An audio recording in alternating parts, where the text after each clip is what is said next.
A strawberry farm here in Benguet. La Trinidad, Benguet. Again and again. Ayan.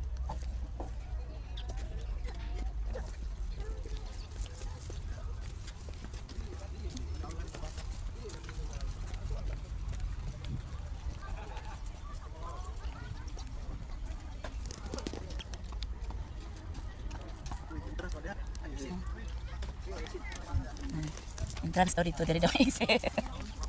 Ay, nako.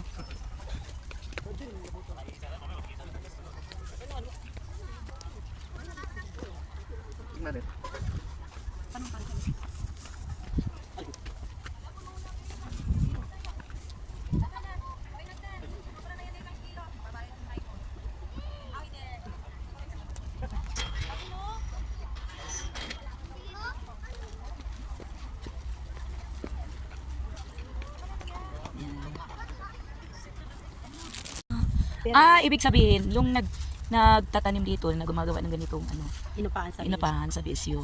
So, yung, ano yun? Benguet State University. Andoon yung nasa highway? La Trinidad Benguet University. Okay. Sila ang may-ari ng lupain.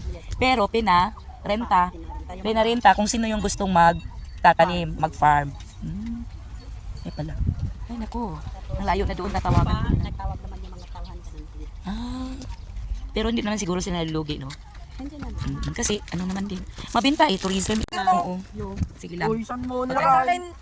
Kinapon mo naman kasi. Kaya matataka mo naman. Ano yan, naiwan ko? Pala, ang gulo mo na para. Nilibre ko na kalim talaga. Sana ba sila? I-message ko na lang Hello. Hello. Wow, thank you. Ganun. Mga ano din kayo dito by area din. So, bali ate itong